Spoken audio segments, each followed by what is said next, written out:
Epidemic hits Zhongnanhai, killing many top officials. Chinese real estate crisis spreads overseas. Los Angeles $1 billion unfinished building becomes. Beijing's two major plans unveiled. Analysts predict housing market crash imminent. Changchun unfinished building owner's tearful video claims 500 million yuan extortion, ignites heated debate. Chinese-born ex-Apple engineer sentenced to 4 months for stealing trade secrets. It's all covered in today's China Truths. Epidemic hits Zhongnanhai, killing many top officials. During the Chinese New Year celebrations, China witnessed a resurgence in COVID-19 cases.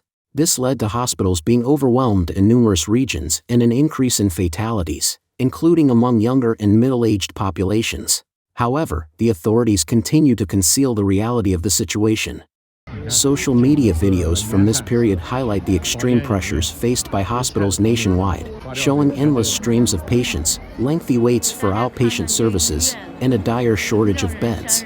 In that severe situation, local residents from Baoding, Hebei, disclosed that entire families, both kids and adults, are suffering from fever and cough. Many don't know what's causing it, and suddenly, people are dying, including the elderly and those in their 40s. The public has noted that this outbreak is distinct from previous ones, characterized by prolonged recovery periods and swift progressions to death. According to data collected and organized by the Epoch Times, from January 16 to February 15, 2024, within a month, at least 27 CCP officials and police officers died from illnesses, with 5 of them being under the age of 60. The deceased include Zhou Song, the former vice chairman of the Hainan Provincial Committee of the Chinese People's Political Consultative Conference, Wu Kuiguang, deputy director of the Standing Committee of the Hainan Provincial People's Congress, Jiao Eugene, former chairman of the Kaifeng Municipal Committee of the Chinese People's Political Consultative Conference in Henan, and Dao Wengao, county chief of Xinping County, Yunnan. Additionally, an incomplete count reveals that in 2023 alone, at least 1 top national official, 2 deputy national officials, and 83 provincial and ministerial officials of the CCP died. The concealment of the pandemic's full impact by the CCP makes it challenging to determine the exact death toll related to the outbreak. Since the pandemic's onset in mainland China, a significant number of CCP members, officials, and supporters from various sectors, including experts, scholars, and celebrities, have died from the disease. Chinese real estate crisis spreads overseas. Los Angeles $1 billion unfinished building becomes. China's real estate bubble has expanded overseas, notably with the initiation of the $1 billion Oceanwide Plaza development project in 2015, which was heralded as a beacon of downtown Los Angeles' resurgence. However, today, the project has stalled due to financial shortfalls, transforming it into the graffiti tower and parachute tower, rather than the landmark it was meant to be. As reported by the Financial Times on February 17, China's Oceanwide Holdings unveiled the Oceanwide Plaza in 2015, with the plan included 500 luxury homes, a 5-star hotel, and retail spaces, set in a prime location across from the Los Angeles Lakers Arena, complete with a 700-foot-tall LED screen to energize this new entertainment hub. Yet, Oceanwide Plaza has not been completed, leaving its parent company financially drained.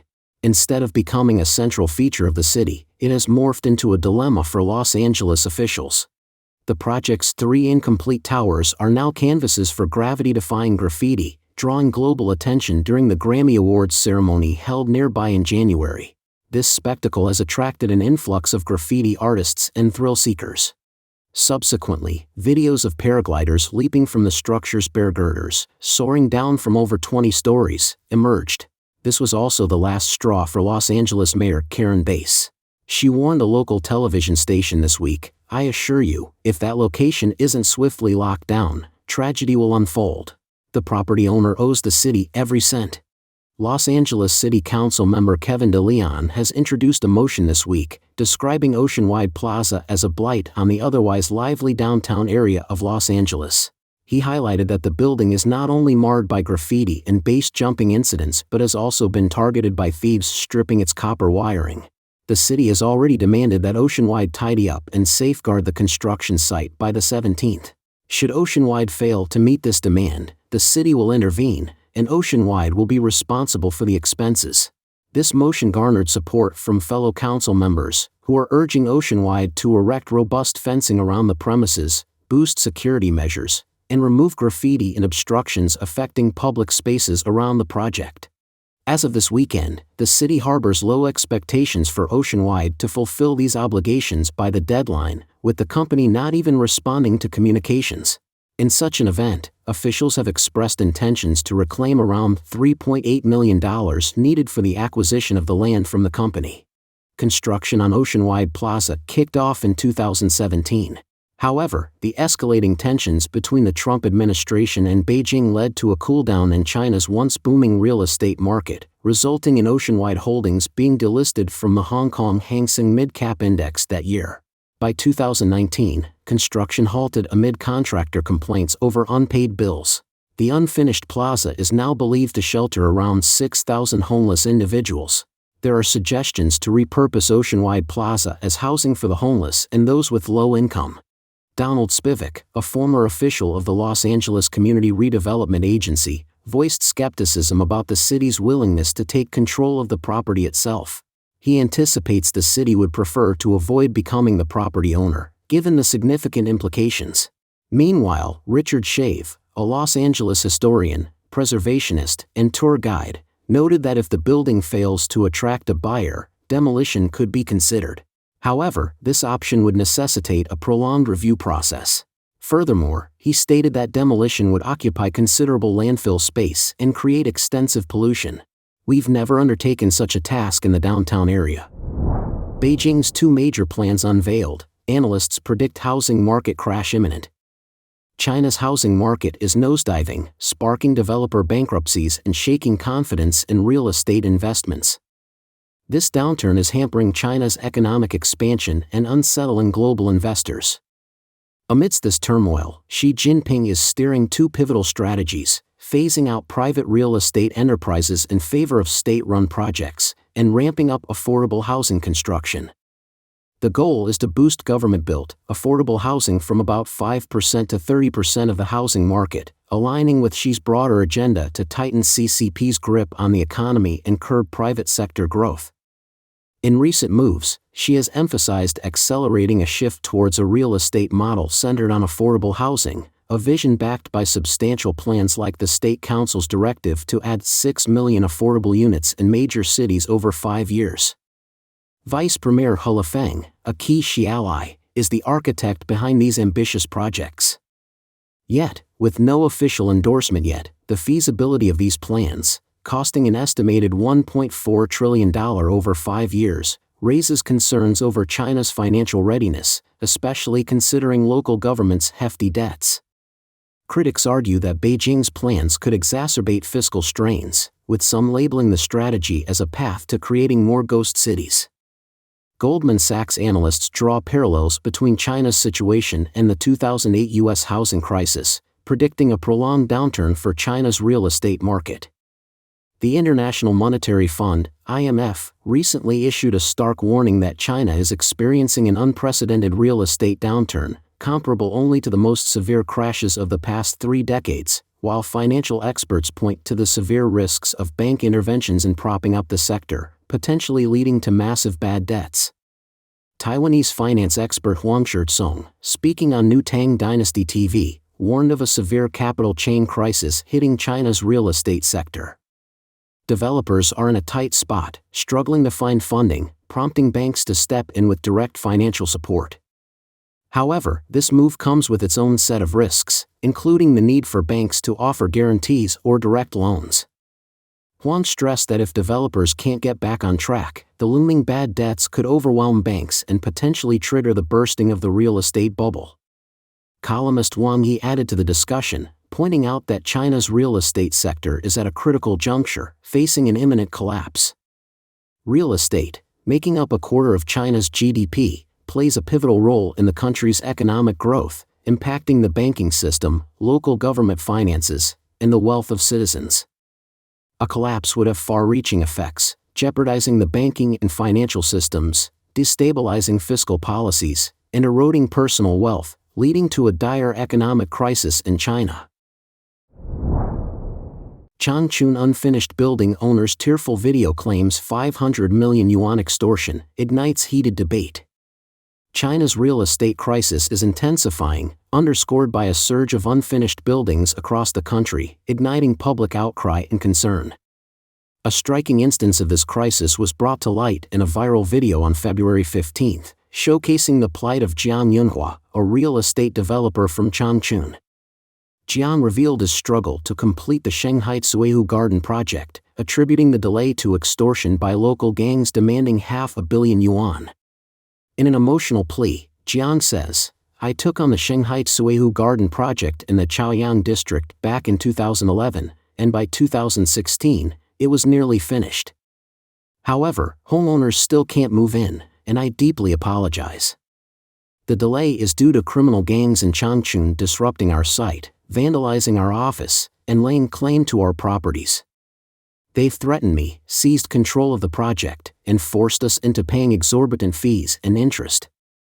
They've also demanded protection money, draining over 500 million yuan, approximately $69.5 million, from us. I'm at a loss. How do I explain this to our buyers? Facing these criminals alone, I'm powerless. I'm calling for help so that our buyers can finally move into their homes." This debacle first gained attention in 2016 via the Watching the City segment on Jilin TV, highlighting homeowners' grievances over the lack of utilities and the issue of selling a single apartment to multiple buyers. By 2020, independent media had labeled Shanghai Suihu Garden, situated near the Second Ring Road in Nanhu, as the most notorious delayed project in Changchun, marked by an 8-year handover delay.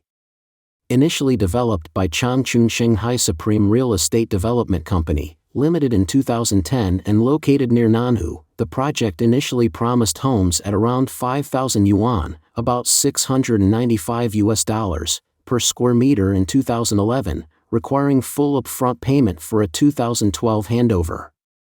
The project's rebranding in 2016 as Shanghai Suihu Garden came with promises of zero down payment, low down payment options, yet buyers were left in a bind, unable to complete necessary formalities, pushing the project into a state of indefinite postponement. The widespread discussion on Weibo, following the video's virality, saw comments such as "This isn't your run-of-the-mill criminal gang demanding a 500 million yuan extortion, they're shielded by high-level protectors," leaving even local law enforcement outmatched. The discussion spread to the international platform X, where users bluntly criticized the CCP for the widespread issue of unfinished buildings, a problem not as prevalent in other countries. Some pointed out that the real villains are the local governments, it's time to name them. Once the Communist Party sells the land, they step back. People blame developers, who are barely getting by, rather than confronting the party. The bulk of the profits from land sales end up lining the pockets of officials and banks. The go-to response to problems? Blame the Communist Party. Another user described the entanglement of the legal system with local criminal networks, using exorbitant interest loans to pressure business owners. This collaboration extends to courts freezing assets, dragging out proceedings, and burying owners under unsustainable debt, leading to their financial downfall or worse, imprisonment. The issue of unfinished constructions in China is profound.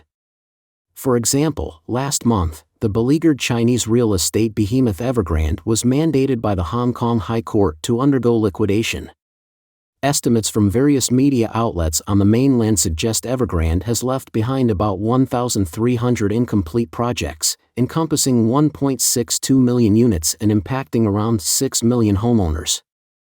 A report from November last year by Japanese financial institution Nomura highlighted the shockingly vast extent of China's unfinished pre-sold properties, pegging it at roughly 20 times the scale of Country Garden, the nation's foremost private real estate developer by sales footprint. Lu Ting, Nomura's chief economist for China, put the figure at around 20 million unsold pre-sale properties. To bring these projects to completion, Nomura's analysis suggests, would necessitate an investment of around 3.2 trillion yuan, approximately $444.6 billion. Chinese-born ex-Apple engineer sentenced to 4 months for stealing trade secrets. A former Apple Incorporated engineer has been sentenced by a California federal judge to 120 days in prison for stealing self-driving car technology before attempting to flee to China. On February 13, U.S. District Judge Edward Davila of the U.S. District Court for the Northern District of California handed down the final decision, recommending that Zhang Xiaolang serve his jail term in a minimum security camp-type facility as close as possible to San Jose, California, where his family lives. Mr. Zhang pleaded guilty in August 2022 in federal court in San Jose to 1 count of trade secret theft. According to a 2018 criminal complaint filed in federal court, the Chinese-born permanent U.S. resident, who worked as a hardware engineer for Apple between 2015 and 2018, was accused by U.S. prosecutors of downloading a 25-page blueprint that included schematic drawings of a circuit board for the self-driving car, despite knowing such schematics are typically deemed top trade secrets in the electronics industry. Zhang worked on Apple's self-driving car program, which involved designing and testing circuit boards to analyze sensor data. In April 2018, Zhang took a month-long paternity leave and traveled to China. Shortly after returning to the United States, he informed his supervisor of his decision to resign in order to care for his ailing mother in China. He also disclosed his intention to join Xpeng Motors, a Chinese rival specializing in intelligent vehicles, founded in 2014 and headquartered in the southern city of Guangzhou. The complaint alleges that Xpeng Motors has a division located in Silicon Valley. According to the complaint, after hearing of Zhang's intention, Apple terminated his system access and began a forensic analysis of his company's devices. An internal investigation found Zhang's network activity increased exponentially compared to the prior 2 years of his employment in the days before his resignation. According to the FBI complaint, most of these activities were bulk searches and targeted downloading of copious pages of information from the company's confidential database. CCTV footage shows Zhang entered Apple's autonomous vehicle lab on April 28, 2018. When he left the building, he carried a computer keyboard, some cables, and a large box. With that evidence, Apple called back Zhang for a second meeting on May 2, 2018. Zhang admitted that he pursued a job at the Chinese EV startup while still working for Apple, but he denied entering the autonomous vehicle lab. After being confronted with evidence, Zhang later admitted that he took 2 circuit boards and a Linux server from the lab. He also revealed that he transferred Apple's data to his wife's laptop using AirDrop, a wireless file-sharing feature on Apple's devices. According to the complaint, on May 5, 2018, Zhang was voluntarily terminated from Apple and worked for Xpeng at its California office. Xpeng later wrote on China's social media platform Weibo that the company had no dispute with Apple over the issue and wasn't involved in Zhang's case in any form. Another former Apple employee, Changchun, is also facing similar charges. According to prosecutors, the U.S. citizen allegedly took more than 2,000 files from Apple's electric car division before being arrested in 2019 ahead of his trip to China. Chen has pleaded not guilty, and the case is still pending. In May 2023, the U.S. government announced a third case involving a former Apple engineer who allegedly stole autonomous driving technology from the tech giant while secretly working for a Chinese company.